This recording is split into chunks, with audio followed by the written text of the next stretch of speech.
This is something that virtually everybody goes through somehow. If you're an African, if you're a Nigerian, somehow you would have experienced black tax. Well, I've experienced it. And if you say you've not experienced it, well, maybe you are from a Dangote family. Even in that case, somebody will still call you one day and say, Bola Chinedu, I need XYZ. So there is no way you tell me you've not experienced black tax. But what in fact is black tax? What indeed is black tax? Because we must be very honest with ourselves. If we keep on running away from this topic, we'll just, I'm telling you. But I should start from, let me just define what black tax is. According to Investopedia. Investopedia is one of the online publications that teaches on investment and what finances and things like that, essentially. And it says, this according to Investopedia, the black tax refers to the financial burden borne by black people who have achieved a level of success. Did you hear that? Black tax refers to the financial burden borne by black people who have achieved a level of financial success and who provide support to less financially secure family members. That is what black tax is. See, I should give you a bit of balance. We are talking about this and it's beginning to seem like, oh, maybe people don't want people to help, or why? That is not the case. As a matter of fact, God wants you to help. Scripture says that whosoever is kind to the poor lends to the Lord, and he will reward them for what they have done. So if you are kind, another translation says, he who gives to the poor lends to the Lord. So if you are kind, if you give to the poor, if you are helping people, then you are giving to God, you are helping. The part B of that scripture says, and he will reward them for what they have done. And he will reward them for what they have done, meaning that your helping people will not go in vain. God will reward you for it. There is a reward for you. There is a compensation accrued to you just for helping people. So your effort is not a waste. So the fact that, let me backtrack a bit. Remember what I said, what black tax is. It's the financial burden borne by you, a black man, who have achieved a level of success. So you already have a bit of, maybe you have small money now, or you are living in a 5-bedroom mansion now, or something. That level of success attracts a level of tax billing from people around you. But I don't want us to abuse this whole thing and say, oh, it's not good to help people. No, because indeed, Proverbs 19:17 says, whoever is kind to the poor lends to the Lord, and he will reward them for what they have done. Indeed, it is more blessed to do what? To give than to receive. So if this be the case, why then are we complaining about this? Why are we complaining? Why is this particular lady in the story complaining that her family are on her case? The elder sister, the younger sister, the mother, everybody is trying to collect money from her. They are not considering herself. And I can bet that at one point or the other, if you've been the financial support system for maybe your friends or your family or your colleagues or something, you feel drained and you really want to just stop. Maybe because they're taking it for granted, maybe because they're not appreciating what you are doing. See, there's something called the crab system. Some say it's the crab mentality. If you want to store crabs, crabs, right? Yorubas call it akon, right? In a basket. You don't even need to cover the crab. As long as there are more than one crabs in that basket, high chances are that none of the crabs will successfully climb out of that basket. You know why? As one is trying to climb out, the other is pulling it down. As one is trying to climb out, the other is pulling. Even when it's almost at the top of the basket, the other will pull it down. That That is a crab system. That is what many of us experience as you are trying to attain financial prosperity, financial security, financial independence. The people who are dependent on you are taking the little that you are trying to put aside, and then at the end of the day, you end up like them. A wise man says that if you are the only rich man amongst 5 people, you did not count well. There are actually 6 poor people. And that is what the truth is. I remember a couple of years ago, a friend of mine called me and he said, see, that I've been working and I'm trying hard, I'm making good money. But the truth is, I can't say I have anything anywhere saved up, or I don't have any investment or any property or anything anywhere saved up. And I make money every month. And my wife will ask, my kid will of course collect his own, my family will call, my mother will call, my brother lives with me too, and blah blah blah. And it kept on going on and on. And I could sense his frustration. And I just knew what he was talking about. Because in that family, he was the one that was trying to raise his head and get out of that, sphere of poverty. I mean, if we all know the popular story of Pastor Olumide Emmanuel. If you know who Pastor Olumide Emmanuel is, he said many years ago when he was newly married and things were not working well for him. Being a pastor, people would expect that, oh, you are okay and all those things. But he knew he was suffering. And then he had to help his family every month. Said when he began to study finances, and then he got to the point where he saw that if I keep on doing this, acting like I shall die. So he had to call his parents one day and told them, see, I'm not doing okay, I'm just trying to be a good son, but I can't really afford what I've been giving you. Can you please give me XYZ amount? I think he said 2 years or something. 2 years off. Let me go and get my bearing together, and when I come back, you will be glad that I took those 2 years off, because I'll give you more than I've ever given you before. And well, to God be the glory. In his own case, they were able to allow him. But you may not be able to do that, knowing that your mother directly depends on the amount, the peanuts that you give her on a monthly basis for her to survive, or your sisters or your sisters' children or something. But you need to also understand that you cannot solve the world's problem. Many a times, the reason people are primarily poor is not for lack of money, but lack of knowledge. I'll say that again. People are primarily poor not because of lack of money, but because of lack of knowledge. And if you that you are climbing out of that situation, poverty, gradually, you are stepping out, you now refuse to employ the full knowledge that you have, you will go back to where you're coming from. Is somebody with me this morning? So if you are not careful, the thing you are trying to run away from, you will go back to it. Scripture says that it is true wisdom a house is built, knowledge and understanding to establish it, and then fill the inside of the house with beautiful ornaments.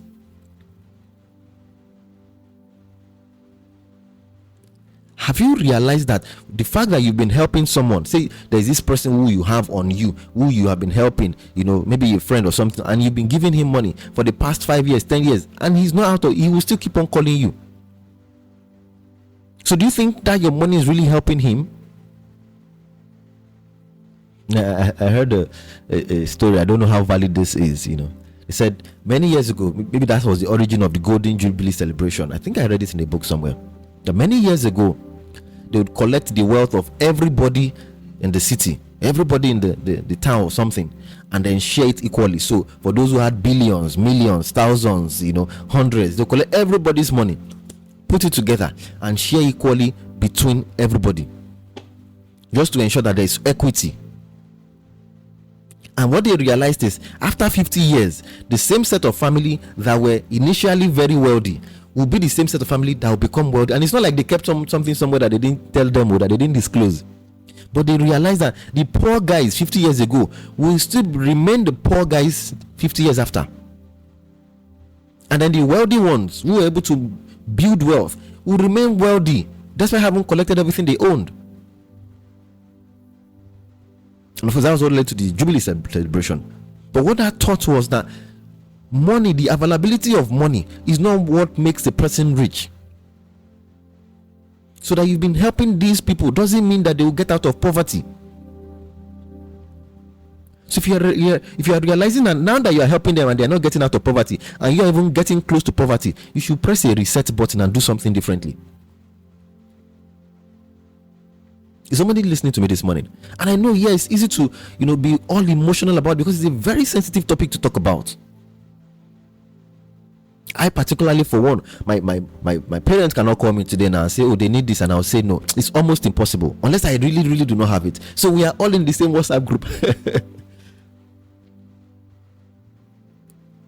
But you cannot be making emotional decisions about your finances.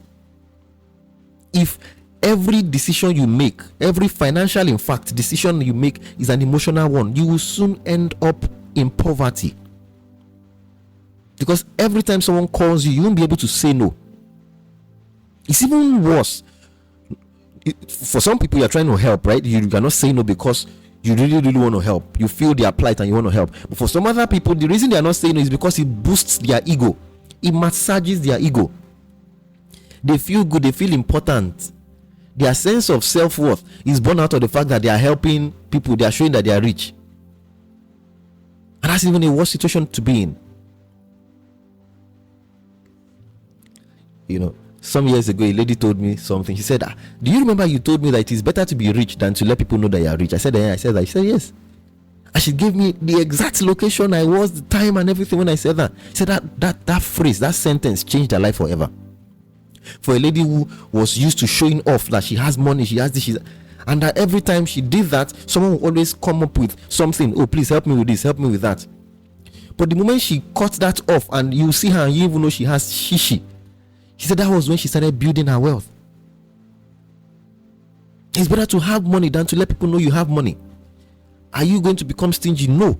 You're going to still help people. You're still going to do all they are supposed to do, because scripture has told us that whoever is kind to the poor lends to the Lord. See, whether the poor is your family member, or the poor is somebody on the street, or the poor is somebody, it doesn't matter who the person is. Whoever lends to the poor gives to the Lord. And the B part says, and he will reward them for what they've done. So you will be rewarded for every little gift you give out. Galatians says that whatever you sow, you will reap. Whatever you sow, it didn't say whoever you sow to, or whenever you sow, or wherever you sow. It is what you sow. So the reward is coming from God, not from man. That is why many times when you've been kind to people, you've been helping people, and then the only thing they send to you is thanks, and the thanks, they write it as TNX. I so don't like that thing, but then of course. And then you are pissed off because this person is not appreciative. It is because you are seeing that person as the source of your reward. The thank you the person is going to give you is what is going to make you feel good. No. If God has inspired your heart to help somebody, help the person and let it go. But the point I'm making is, do not build your giving system, your giving behavior on emotions. You're going to end up poor. Black tax is a thing. It's a thing.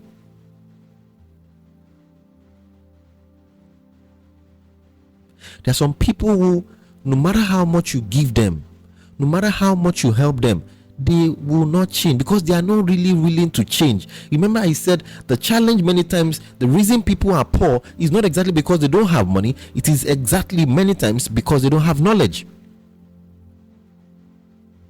We don't grow to the level of our resources. We grow to the level, we fall rather to the level of our knowledge. So if you are a 100,000 mind person, I mean, your mind can only conceive and manage 100,000. If a person gives you 10 million naira or 100 million naira, until that money becomes 100,000, you will not rest. So imagine the person has a problem and you decide to dash the person 100 million naira. You've just wasted your money. Why? Because the person is going to reduce that 100 million to 100,000.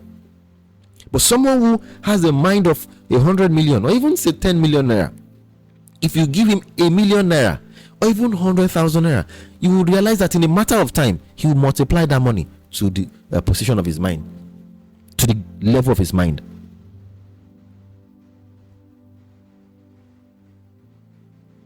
So many times you aren't really helping people by giving them money. Many times what they need is not money. What they need is knowledge. Scripture says that it's God that gives us the power to make wealth. It didn't say God gives us wealth. It says gives us the power to make wealth. The power to make wealth. So God gives you the capacity, the wherewithal to make wealth. So your capacity to make wealth is your own.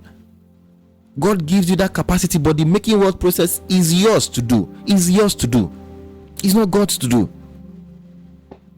If it is only, there are people who don't know God today and they are wealthy, they are stinkingly rich.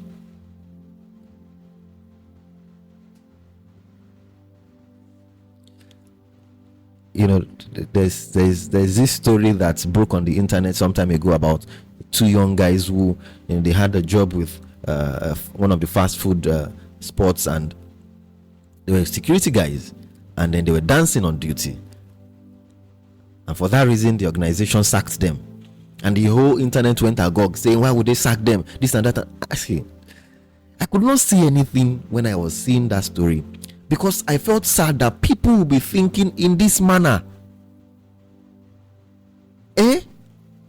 Someone has a job to protect the entry and exit from an organization, and he left his duty post to go and dance palongo, and then that organization sacked him because he didn't do his job. And we as human beings, as citizens, are embracing that misbehavior and chastising the organization for keeping to the organizational value.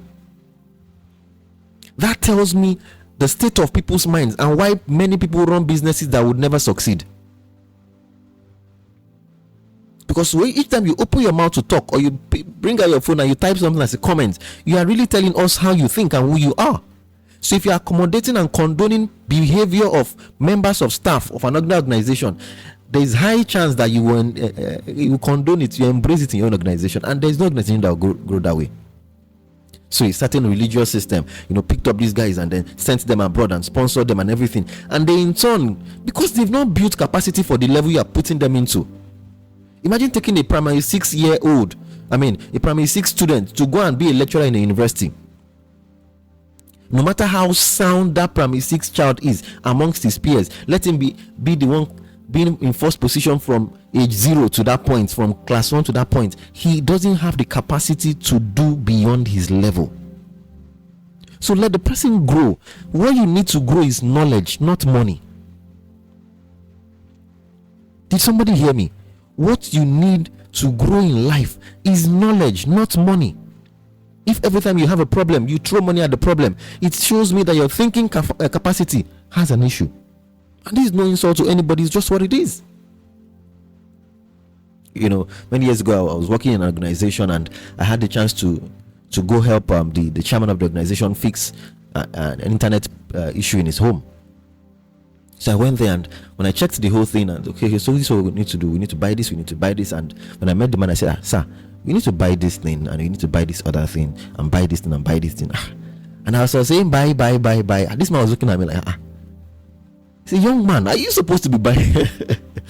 Are we supposed to buy everything? Is there no solution that we can find with what we already have? He said, sir, we need to just change everything and the problem will be solved. And he taught me a lesson I would never forget. A lesson I will never forget. To give context, this man at the point was the chairman of one of the banks in this country. So he was a multi-billionaire, he was a very wealthy man. And he said, see, young man, I said, sir, see, every time you have a problem, before you throw money at that problem, throw your brain at the problem. Ask yourself, how can I solve this problem without spending money? Says, if the only thing you think about when you have a problem is money, say you don't think well. That thing enter my head.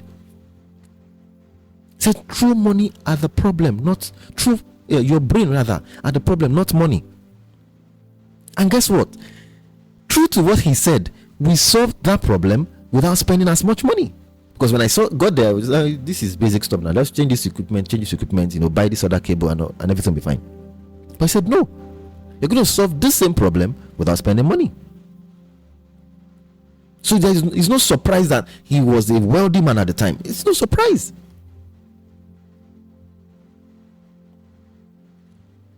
No surprise. Few years later, I was also working in an organization where I was reporting to the chairman of the organization, and then a member of staff had come to me and say, "Oh, we need to get this done. We need to get this done." And I thought, "Oh, fantastic! We need to get these things done, but we don't need to buy it. What do we already have that can help us solve this problem?" And that's the thing. Many times when you tell your staff or something that, "Oh, we don't need to spend money to do this. Let us do this other way," they think you are being an akagom, like you don't want to spend money and you want to make money. No, that is why they are employees and you are the boss. That is why they are employees and you are the business owner. There is something you know that they don't. That thing you know is what is helping you run a business. The thing they don't know is why they are employees. Somebody told me this morning, and I told the man, "Say, we're not going to do that. Yes, I know we need money to do this, but let's do this other thing and this other thing instead." So I met with the chairman and I said, "Oh, so this was the budget I got from the department, and they want to buy this and buy this." But I told them, "No, we can't do this, we can't do this. Instead, we're going to do this particular one and leave these other ones out." And he said, "Exactly, that's what we're going to do." And then he paid for it immediately. On the flip side, there was another person who bypassed me and went to the chairman direct, and the chairman said, "No, we're not doing it at all." And I said, "See, the reason you got shut down isn't because the chairman is an akagom, he doesn't want to pay money.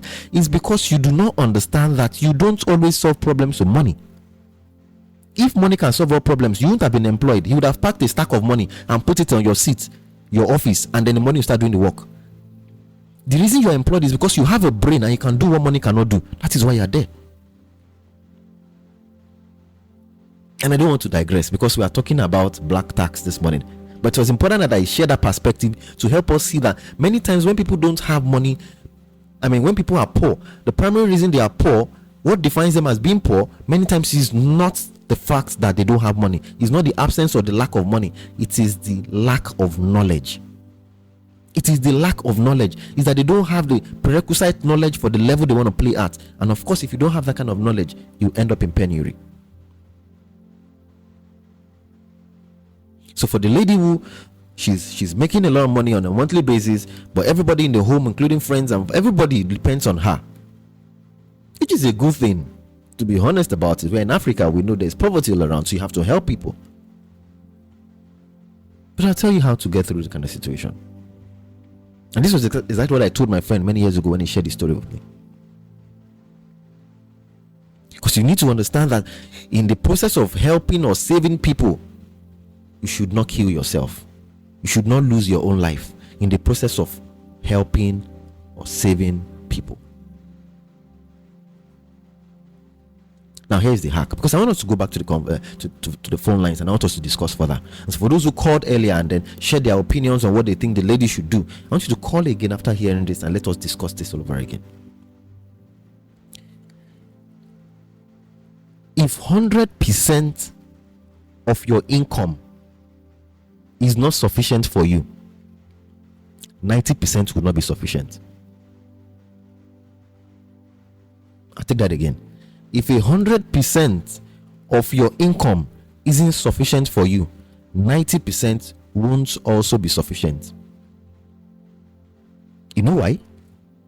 Because there is nothing 100% wants to do for you that 90% would not do. And that brings me to you fundamentally giving to God. I'm not going to call it tithes, neither would I call it offering or special anything. But it's critical that you give to God. And I'll tell you why. I'm trying to open the verse of the Bible where it is explained. It's the popular one, so everybody probably knows it. It says, "Bring ye all the tithes into the storehouse, that there may be meat in my house." And this, it says, "If I will not open the window of heaven and pour you out a blessing, that there may be no room to receive it."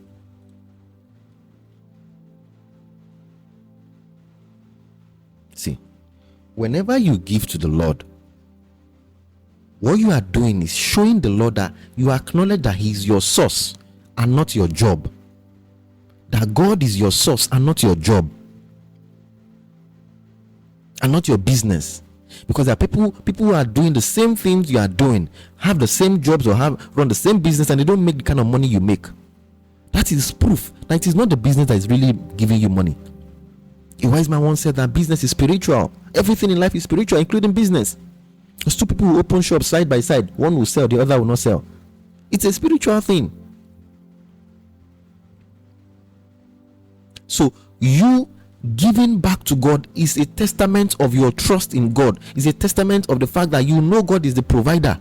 The things you do are just the resources. And when you give back and you show trust, He says, I would open the floodgates of heaven and pour out a blessing that there will be no room enough to store it. So more is going to come to you. More. It's like you do something for someone and the person comes back to say thank you. Many times you would want to do more next time. That's what happens. That's the first thing. And I needed to touch that so that you can understand why you should give to God. Number 2, give to yourself. Is somebody listening to me? See, many times everybody will work, and before the end of the month, things that will collect it, they're already waiting. Your landlord is waiting to collect his own. Your wife is waiting to collect her own. Your children are waiting to collect their own. The NEPA, power holding, whether you catch electric or Ibadan electric or whichever, they are waiting to collect their own. Your car, you need to fill the tank. Gas stations are waiting to collect. Everybody is waiting to collect a portion of the thing you worked the whole month for, except you. So anytime something enters your hand and you've given God what you really want to give God, give yourself also. I read a book many years ago. He said, pay yourself first. Very tiny book like that. That's the title of the book. Pay yourself first. Before you pay anybody, pay yourself first. Give to yourself. So you are giving probably 10% or whatever percentage you give to God. Find a percentage that you give to yourself also. And that percentage is not to spend, not to eat. It's to save, it's to invest. And a friend of mine, we were talking yesterday. We traveled outside Lagos, and as we were driving back into Lagos, I said, I wish many years ago when we started work afresh, we were keeping aside a portion of our income every month to invest, not to spend. Not the way people save. We save to spend. So you save, and when the money has gotten to a certain amount, you see something you like, you buy it, and then you start again saving. In fact, many people do ajo, and they do ajo to use to celebrate Christmas. When I see these things nowadays, I just smile. But imagine you have been saving. Remember, I shared one day on this show, the principle of the compound interest. How in 30 years you can turn 10,000 naira to 7 million naira or something. I think I shared. You can go on my YouTube channel, Yemi Pworld on YouTube, and you see that conversation, the teaching. And you've been putting it aside. So you are saving a percentage of your own income for yourself, for your future. Because the day will come when you are old and grey and your bones cannot carry you again. You're tired. Even if you are not tired or physically, you are tired mentally. You don't want to do that hard work anymore. You've worked for the last 40 years. Now that you're supposed to be resting, you cannot rest because there is nothing to fall back on. So pay yourself first. Commit to paying yourself first before anybody else. It is even proof that you love yourself. That confidence you have that you have money somewhere. There is money breathing somewhere. Even if you cannot touch the money, the fact that you have money, you walk differently, you talk differently. You even be glowing. Is somebody getting me this morning? So whatever percentage you choose, give to yourself. And then of course now your expenses, your rent, your fees, your whatever it is that you have to pay, sort them out. And then have a percentage that you give to friends and family. Let it be a percentage of your income. And when you have exhausted a percentage, be comfortable with saying no. When someone comes to you and you've exhausted the percentage you have set aside for the month, tell the person, I'm sorry, I cannot afford it right now. Next month, you will not become a bad person. Rather, you become a wise person. Because the people that are always asking you for money, many times when they turn their back, they do Yemo to you. Now see this one. Some of them even have more money than you do. Let me shake a table this morning. Many women in Nigeria, maybe Lagos, have more money than many men. I'll say it again. Many women have more money than many men. The thing is, these guys don't spend their money. The ladies don't spend their money. So they are going out, you are going on a date, it is the guy that will pay.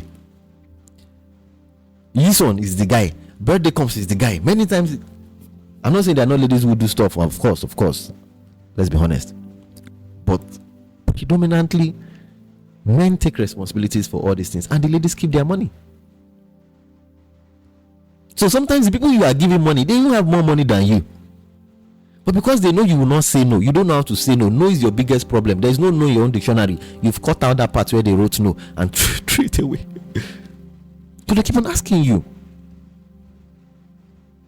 They keep on asking you. You cannot do more than yourself. No. Do your bits, and it's okay. So you've paid God, you've paid yourself, you sorted your bills, and you have a percentage that is fixed that you give to family and friends. But anybody you feel inspired to give to, have a fixed percentage you give to them. Have a fixed proportion. The fact that there is money in your account does not mean that you must spend it.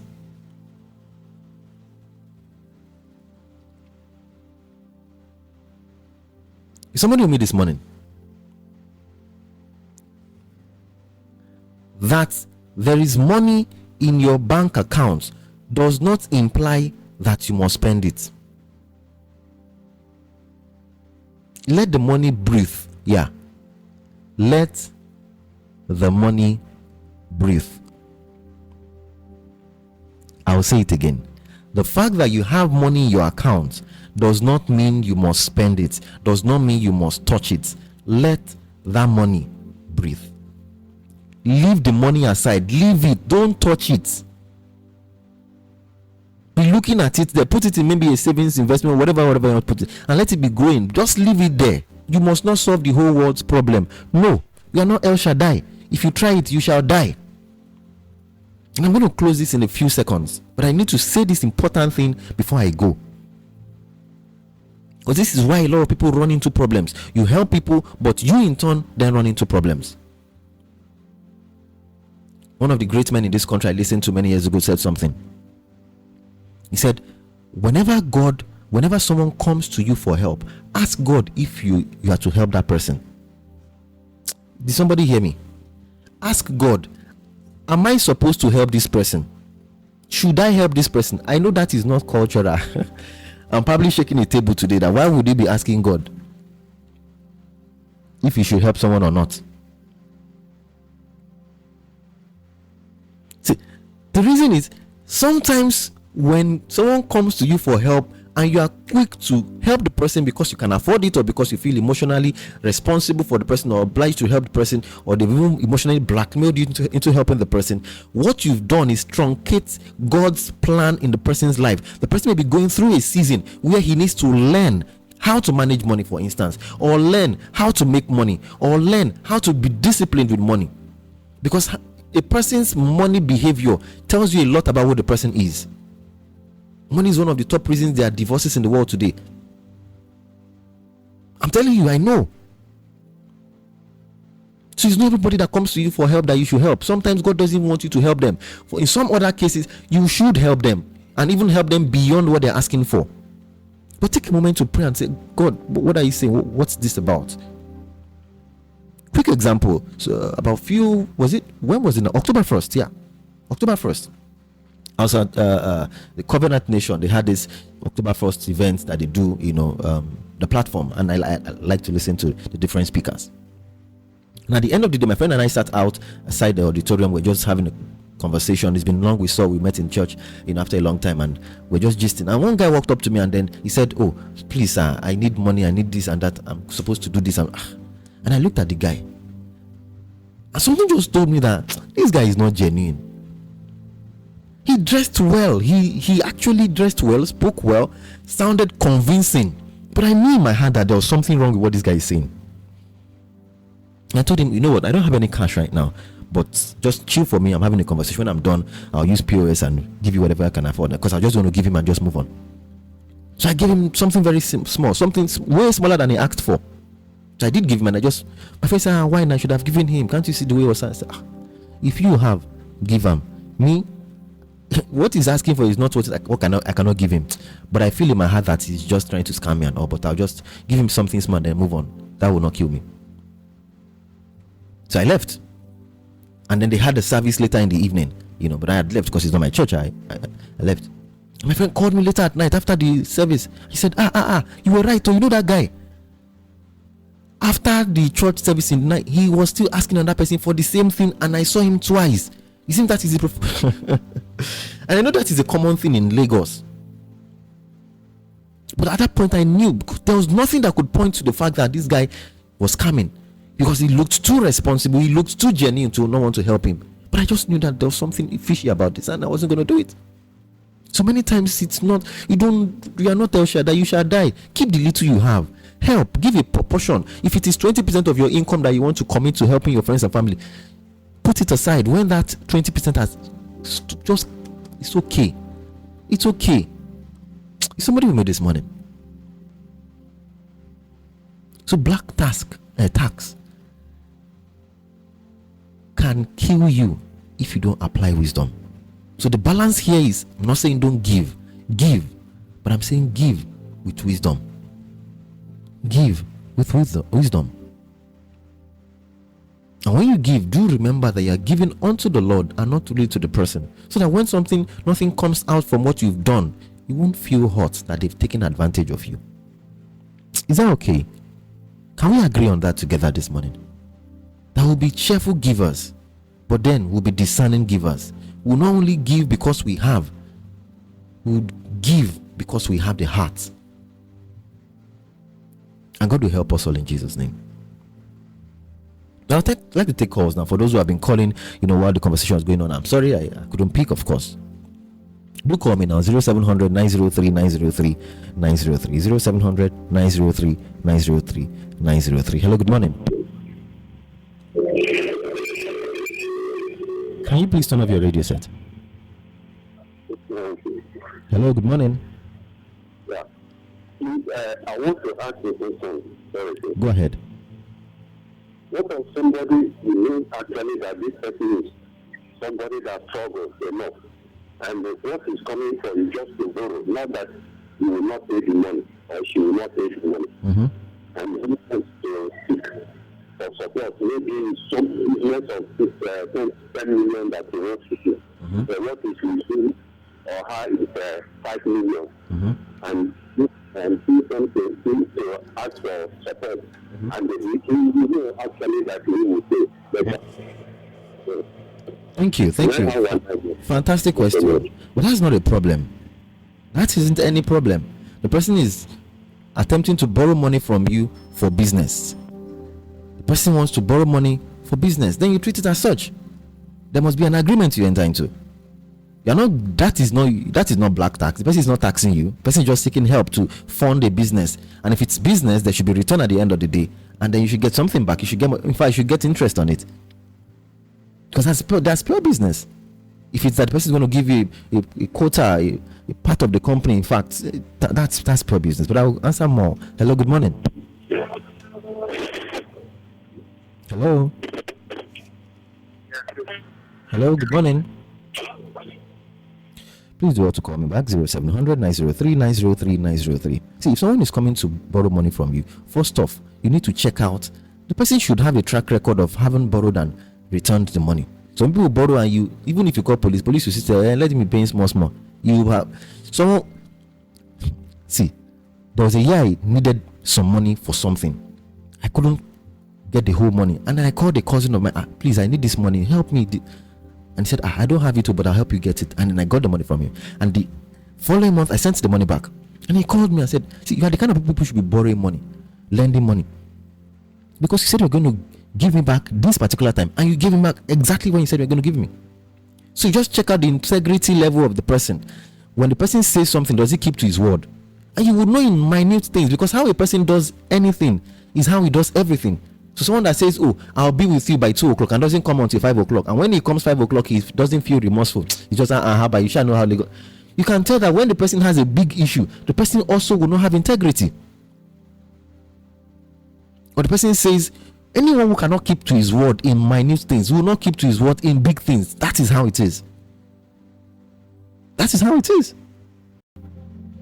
People don't suddenly become anything. People grow into things. And if you are observing a person, you know the kind of person this person is. You see how he treats his wife. You see how he even treats his own money. When he has money, what does he use it for? So when he collects your money, he will use his money, your money for the same thing. Hello, good morning. Hello. Hello, good morning. Yes, good morning to you. What's your name and where you calling from?